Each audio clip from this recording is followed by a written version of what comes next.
Well, I've come a lot further.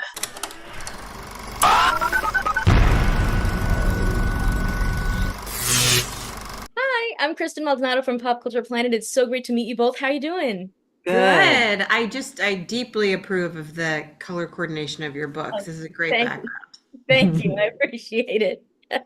And so Genevieve, I actually wanted to start with you because I really loved the story that we got to see so far with May and how I feel like she is so relatable in that you can see that she fears that people get to know the real her and or maybe things that she's not proud of from her past and maybe those people will change how they feel about her. And I just feel like that's something that I'm sure a lot of people deal with, just kind of like those insecurities, and I imagine that's going to be a really important journey for her this season. So I was wondering if you could talk about that. I think everyone has a different relationship to vulnerability, but I mean, it's called that for a reason, which is that I think it feels like you're going to die when there's a thing that you want to be protected and hidden and to not have it come out. And I think that my character sort of very relatably embodies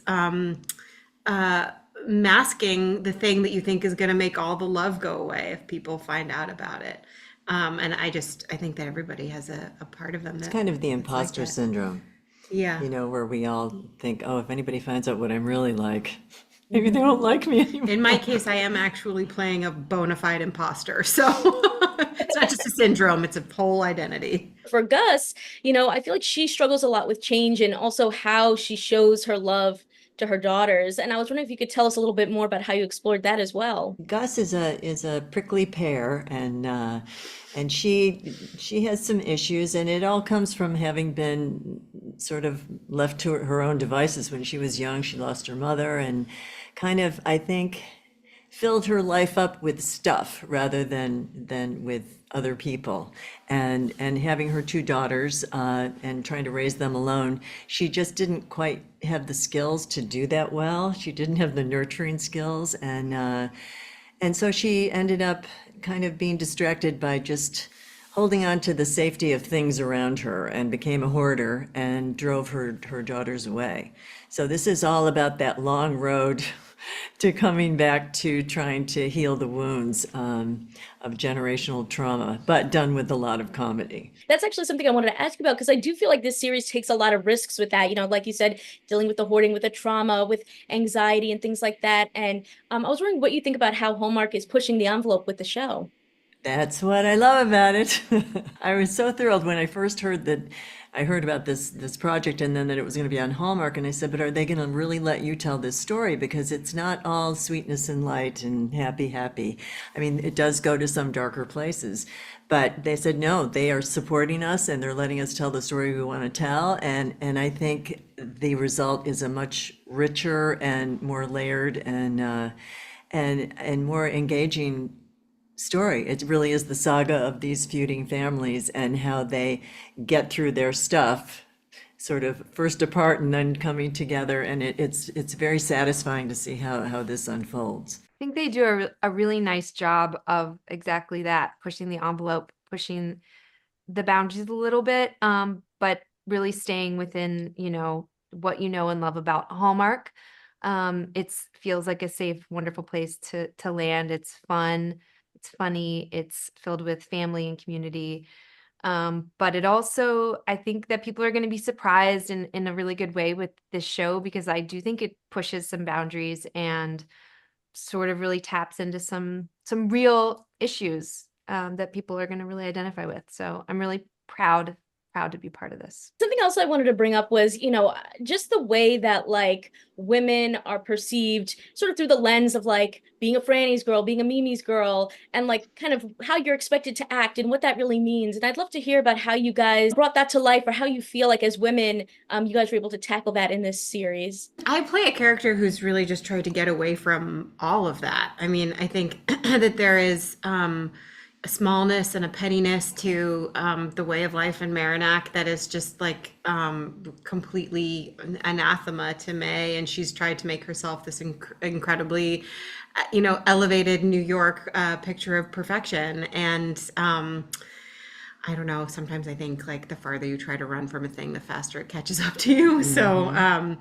I would say that my character on the one hand has the greatest departure from that kind of small town pettiness, and also like is just as sort of stuck to it as everybody else.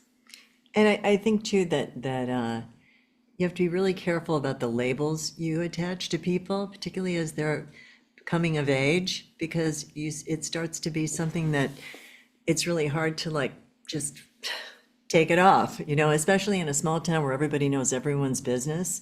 So my daughters, both Mae and Amanda, grew up with this somewhat black sheep of the town, and were kind of automatically marginalized by being from the sort of white trash part of this whole community. And I think it's unfair, but that's what they grew up with. So it's understandable that they both needed to get away from me.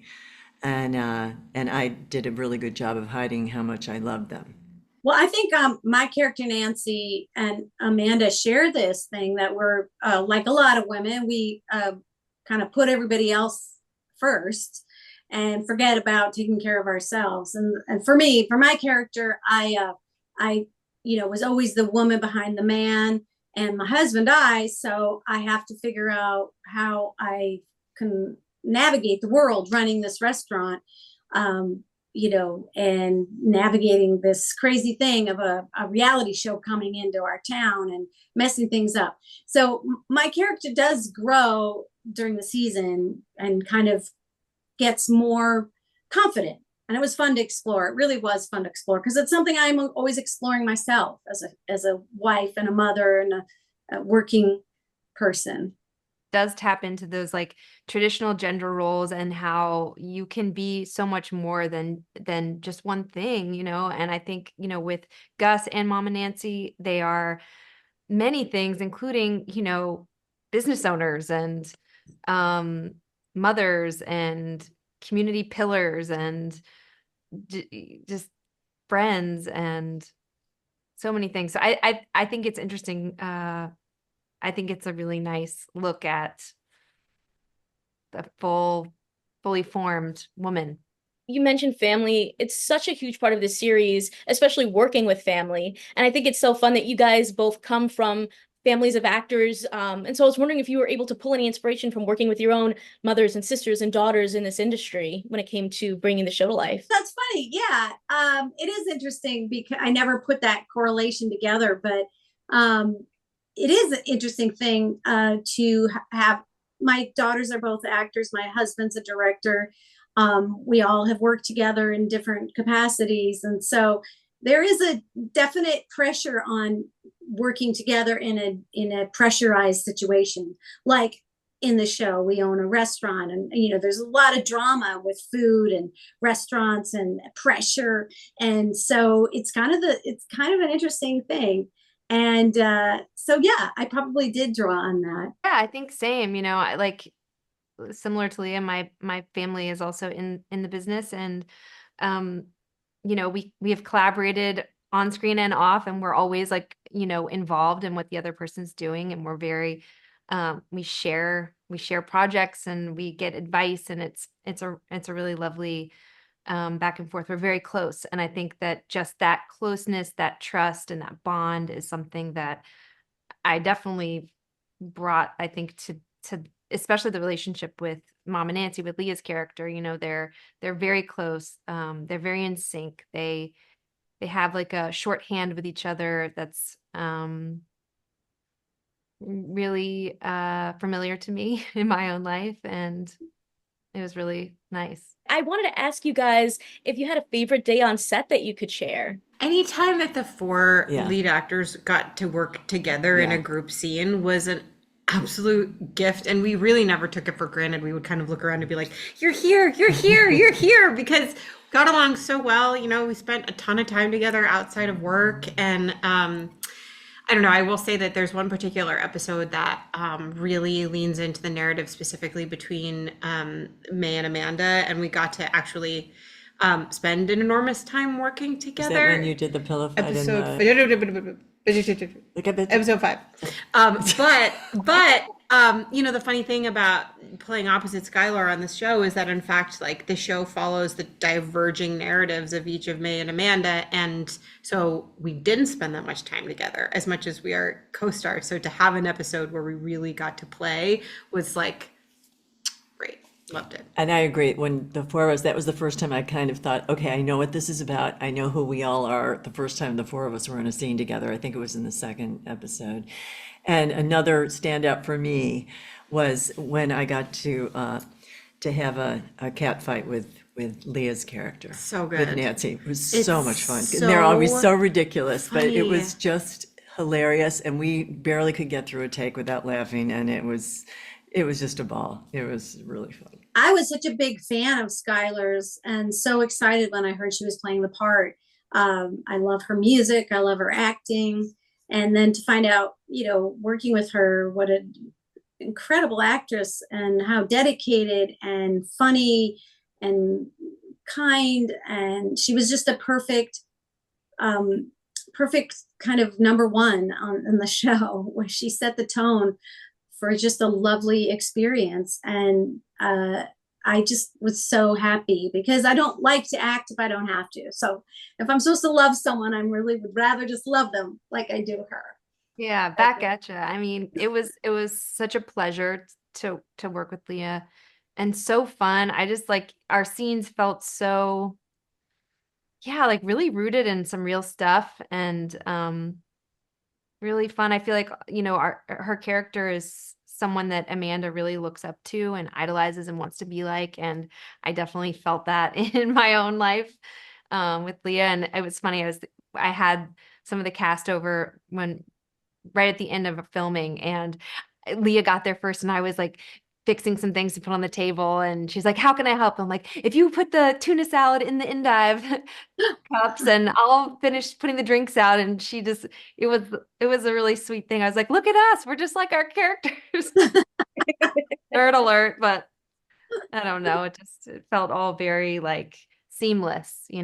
It's so funny, like Lea, you mentioned, and Schuyler, that you're both sort of fans of each other, and I feel like, we're all fans of you guys and have been watching you for so long. You each sort of had a breakout role in a property that I feel like still like stands the test of time. Schuyler, The Babysitter's Club, Lea with Back to the Future. Like, I think these are projects that still impact people now. What is that like looking back at your careers, just like seeing how far you've come? Well, I've come a lot further.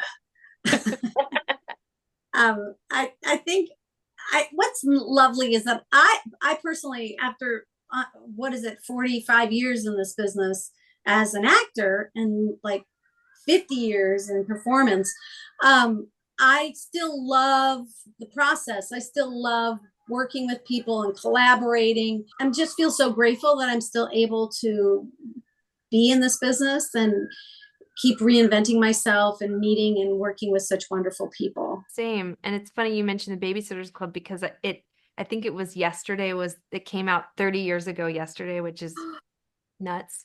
No. Just a little baby. But yeah, same. I feel really grateful to be able to do this. I mean, I love the collaboration so much that comes with working on a film or a TV show like this. And I truly just have so much respect for all the pieces, because they're all so important, like not just the actors. And I love being a part of that sort of creative pulse that you feel when you're on a set. And I would be happy working in, I think, any aspect of it, because it's just all so, I don't know, it's just like this beautiful collaboration that all the parts are so important. So yeah, I feel really grateful too. I can't believe it. I'm pinching myself. For you, Wendie, I just want to ask, because I feel like you have such an iconic voice. You've voiced so many cool animated characters, and in the spirit of all those like Disney reboots and everything that's going on, I was wondering if there's ever a character that you would love to like go back to. An animated character? Yeah. Well, the most satisfying, juiciest one I ever had was on BoJack Horseman, and that was just such a gift, because it was one of the richest characters I've ever played, and she was a cartoon. But that writing was beyond. I think that is one of the most brilliant shows ever done, animated or not.